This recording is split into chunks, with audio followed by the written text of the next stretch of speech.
दोस्तों, राधे राधे। आशा करती हूँ आप सब लोग अच्छे होंगे। मैं भी स्वस्थ हूँ, अच्छी हूँ। आज मैं एक नए वीडियो के साथ आई हूँ आपके सामने। इससे पहले मैं काफ़ी सारे वीडियोस लाई हूँ। अगर आपको लगता है कि वो वीडियो आपके लिए यूज़फुल है, आपको जानकारी चाहिए, तो आप मेरे चैनल पर जा करके उस वीडियो को देख सकते हैं। अगर आप नए हैं तो मेरे चैनल को सब्सक्राइब कर लीजिएगा और एक लाइक और शेयर ज़रूर कर दीजिएगा। चलिए, आज मैं आपको बताना चाहूँगी कि जैसे आप लड्डू गोपाल की सेवा करते हैं तो वो सेवा किस प्रकार से होनी चाहिए, मतलब उसमें क्या क्या कैसे शुरुआत करनी चाहिए, क्या करना चाहिए, ये सब चीज़ें बताऊंगी। हालांकि बहुत लोगों को ये सब चीज़ें पता होंगी, जो लोग उनकी सेवा करते हैं। जो लोग अभी नए लड्डू गोपाल की सेवा करना शुरू किए हैं, उनके लिए ये वीडियो मैं लाई हूँ, जो शायद उनके लिए कुछ यूज़फुल रहे। ठीक है। हाँ, कुछ गलती अगर मुझसे हो जाए तो मुझे माफ़ कर दीजिएगा। बाकी मैं जो भी बताऊंगी वो सब चीज़ों को अच्छे से जानकर परख के ही बताऊंगी, जो मैं करती हूँ। ठीक है। सबसे पहले तो लड्डू गोपाल को जो आप लाए होंगे तो विधियाँ आपने अपनाई होंगी। जैसे हम जब उनको घर में लाते हैं तो उनके आँख पे पट्टी बांध देते हैं, फिर उनकी प्राण प्रतिष्ठा करते हैं। वो भी अपने अनुसार पंडित के द्वारा भी करवा सकते हैं, अपने द्वारा भी कर सकते हैं। आप जैसे जैसे विधि होती है उसके द्वारा आप कर सकते हैं। 5 दिन की होती है, 2 दिन की, 1 दिन की, आप जिस प्रकार करना चाहें। अदरवाइज कुछ लोग पंडित जी से पूछकर उसके हिसाब से करते हैं। ठीक है। तो ये हो गया। उसके बाद आप जब डेली उनकी सेवा करने लगते हैं तब कैसे करते हैं। जैसे आप एक छोटे बच्चे को पालते हैं, वैसे ही आप लड्डू गोपाल की सेवा करते हैं। वही भाव रखना भी चाहिए। जैसे यशोदा मैया का भाव अपने बालक के प्रति, वैसे ही आपको भी अपने आप को यशोदा मैया के तरह लाला को सेवा करनी होगी। ठीक है। तो सबसे पहले आप सुबह में उनको जगाते हैं, मतलब जगाते हैं। उसके बाद आप पानी या दूध पिला सकते हैं, क्योंकि छोटा बच्चा है तो उसे प्यास लगेगी सुबह, तो हम दूध या पानी उनको जगाने के बाद तुरंत पिलाते हैं।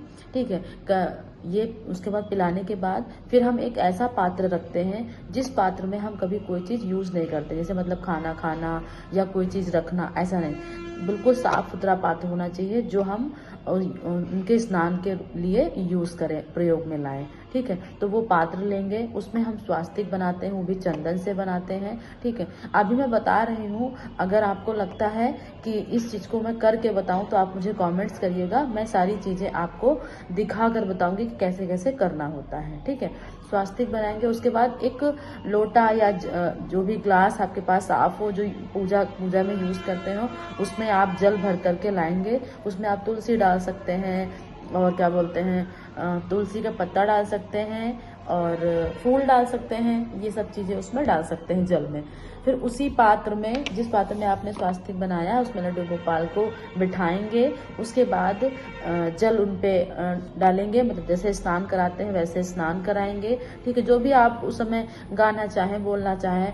कई लोग कहते हैं मंत्र बोलना चाहिए, मैं तो सिर्फ कोई भजन गा लेती हूँ या कुछ भी, मतलब उनके हिसाब से, मतलब उनका नाम लेकर के मैं स्नान करा देती हूँ। स्नान कराने के बाद एक साफ उनके लिए तौलिया होनी चाहिए, जो सिर्फ हम लड्डू गोपाल के यूज़ करते हैं। मार्केट्स में बहुत आसानी से मिल जाएंगे, आप ऑनलाइन भी ले सकती हैं। अगर आपको ऑनलाइन का लिंक चाहिए होगा तो मुझे आप कमेंट्स करके बताइएगा, मैं भेज दूंगी लिंक आपको। तो उसमें आप 6 का या 12 का पीस आपको आसानी से मिल जाएगा। ठीक है। आप एक टॉवेल लेंगे, उनसे आप आराम से उनको पोंछेंगे। पोंछने के बाद आप जो भी पोशाक पहनाना चाहेंगे उस पोशाक पहनाएंगे। पोशाक पे भी आप इत्र लगा सकते हैं, या आप लड्डू गोपाल के जो कह सकते हैं शरीर पे भी आप इत्र की मालिश दे सकते हैं। वैसे तो उनको इत्र की मालिश बहुत ही ज़रूरी होती है, उनको प्रिय भी है।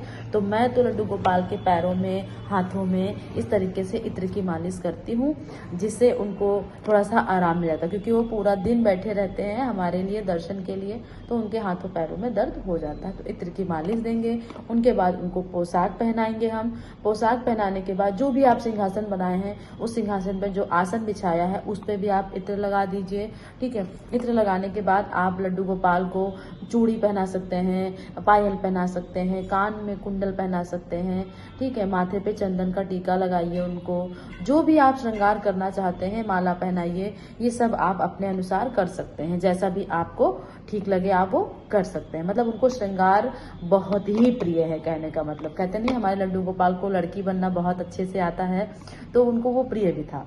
जैसे श्री जी होती हैं, श्री जी रहती थी, वैसे ही वो अपने आप को बना के रखते थे। तो वही चीज़ है कि हम उनको अच्छे से श्रृंगार कराएं, अच्छे से सब सारी चीज़ें धारण कराएं, वस्त्र पहनाएं, स्नान कराएं, उसके बाद उनको सिंहासन पर विराजते हैं हम।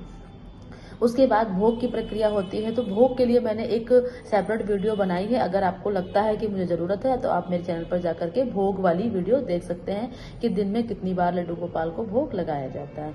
फिर आप उनको भोग लगा देंगे। मंगला भोग सुबह लगता है, आप उनको भोग लगा देंगे। उसके बाद आप क्या कर सकते हैं, जैसे आपका जो भी टाइमिंग है, वर्किंग वूमेन है या हाउस वाइफ है, उसके हिसाब से आप उनको कर सकते हैं। उनके वस्त्रों को जो आपने कल पहना हुआ है वो दोबारा नहीं पहना सकते हैं। वो एक जगह किसी एक टोकरी में या किसी में इकट्ठा करते रहिए, रखते रहिए।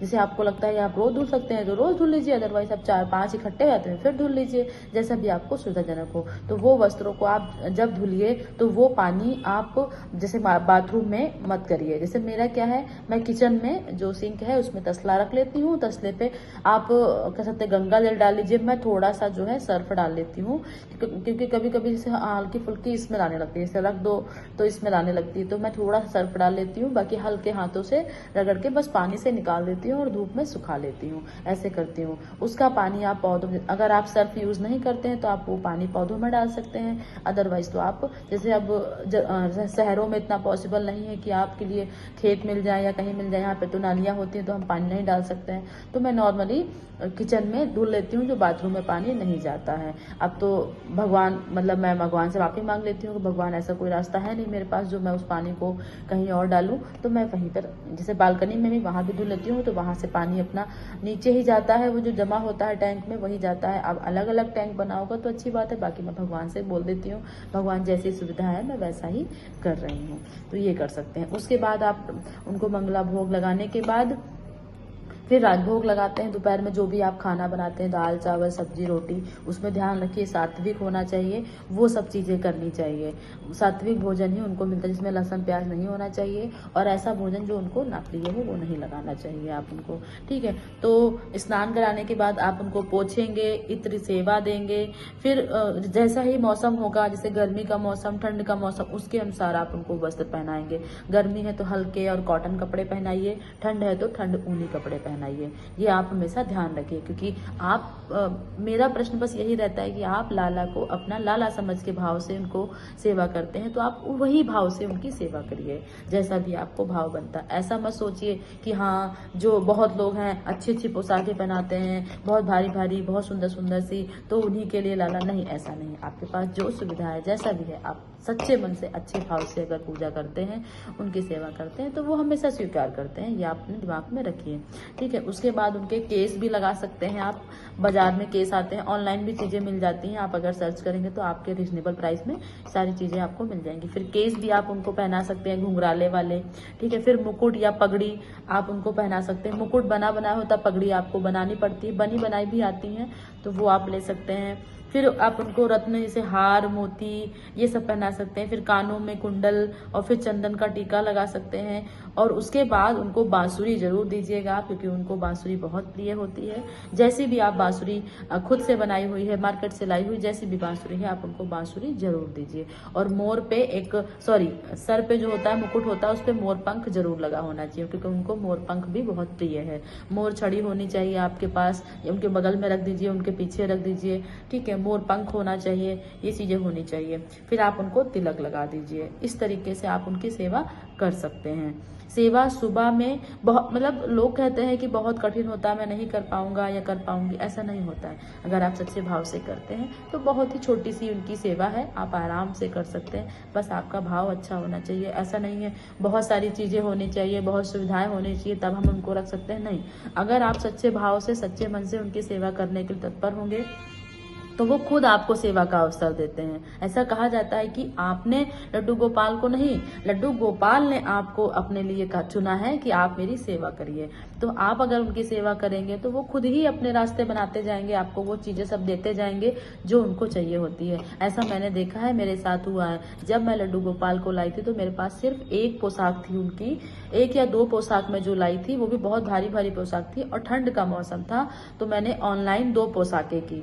उसके बाद मेरे पास कोई आसन नहीं था, कुछ भी नहीं था, सिंपल सा बस ऐसे ही मैं एक छोटा सा बिस्तर खरीद लाई थी दुकान से, वही सब था। अब धीरे धीरे मेरे पास उनका बेड भी हो गया है, उनकी मच्छरदानी भी हो गई है और उनका आसन भी सुंदर सा हो गया है, खूब सारी उनकी पोशाकें हो गई हैं, गर्मियों की, ठंडियों की।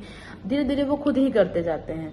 मैं बस उनका नाम लेकर के चीजें देखती रहती हूँ और वो खुद ही मेरा रास्ता बना देते हैं और मैं उनको खरीद लेती हूँ। ज्यादातर मैंने पोशाकें ऑनलाइन ही खरीदी हैं, ऑफलाइन बहुत कम खरीदी हैं, क्योंकि ऑफलाइन में क्या होता है, चीजें थोड़ा सा हाँ कहते हैं महंगी मिलती हैं। बाकी ऑनलाइन क्या होता है, आप आराम से अपने हिसाब से देख लेते हैं।